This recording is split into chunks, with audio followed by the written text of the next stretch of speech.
And I mean, like I said so many times before,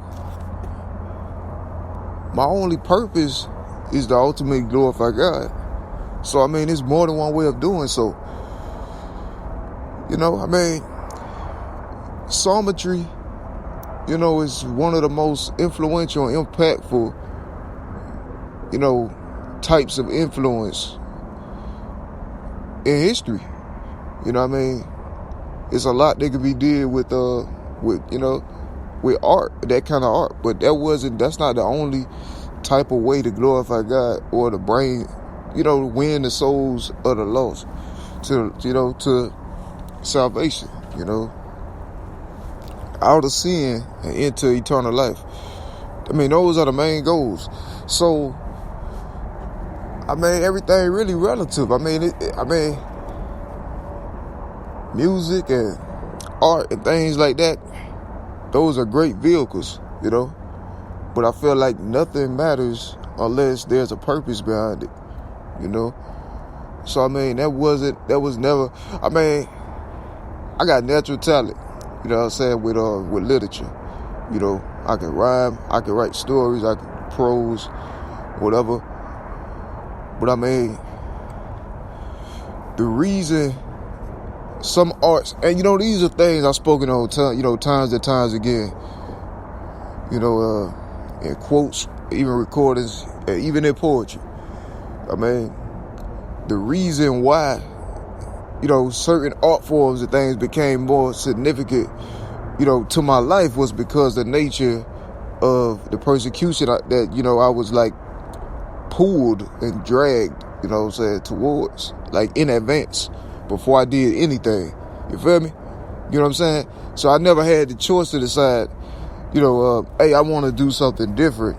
You know, my life was being wired and systematically, you know, sabotaged strategically in order to, you know, cut off that path of life or that type of impact or influence from my life in advance. You feel me? Preemptively. You know what I'm saying? So, I mean, elaborately, you know, a whole lot of money and time was invested into it, like pretty much my entire life. You know, these are facts.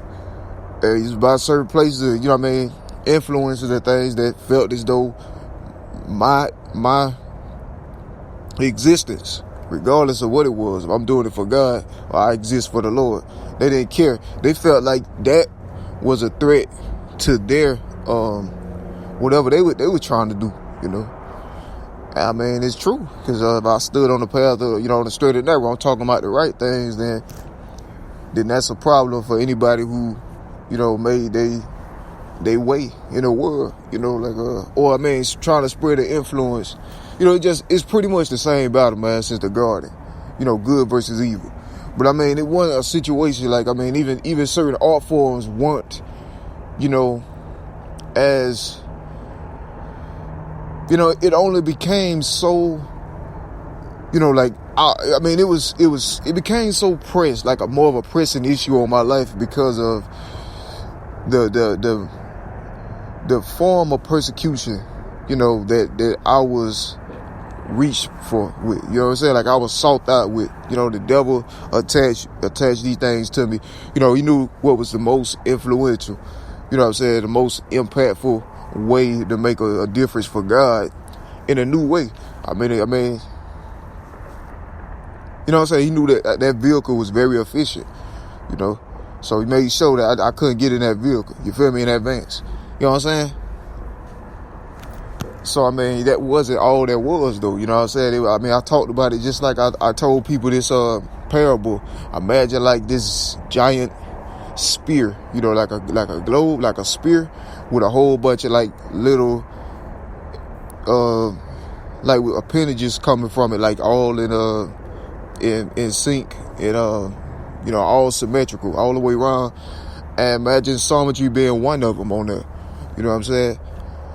There's several other ones, you feel me? Several other appendages that's unexplored, unembraced. But that one, you feel me? That's the one that they dragged and destroyed the entire spear with. You know what I'm saying? Like they used that one to drag that one into the fire, drag the whole spear to the fire with just that one appendage. You know what I'm saying?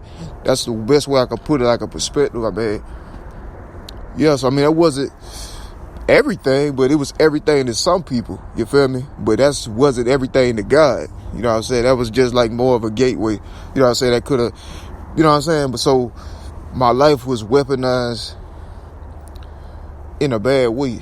But I mean, that's not generalizing or antagonizing everybody that ever knew about me in my early years. You know what I'm saying? Because it was good and then there's evil. You feel me? I mean, there was good and there was bad. So I mean, it's the age-old battle. You feel me? But I mean, I stood for the straight and narrow my whole time for as long as I've been aware. You know what I'm saying? And I was pretty much born on the straight and narrow, you know? So I mean, but that's the thing though, man. My only purpose and intent was to uplift God and the kingdom. But I mean, anybody had conflicted interest, they put themselves in the way of the train on purpose. You know what I'm saying? They knew the will of God. Be like, well, somebody here, if anybody got a blessing of God on their life, then they go do something. You know what I'm saying? So, like, well, in advance, but make sure you don't do too much. You feel me? Because that's going to mess up what I got going on. Feel me? So that's the way it was. Like, but, I mean, to be fair, though, I pretty much was sabotaged like 30 years before I got here. You know what I'm saying? Before I was born. But, I mean, it really ain't no fair way to look at it, to be honest. But it's true.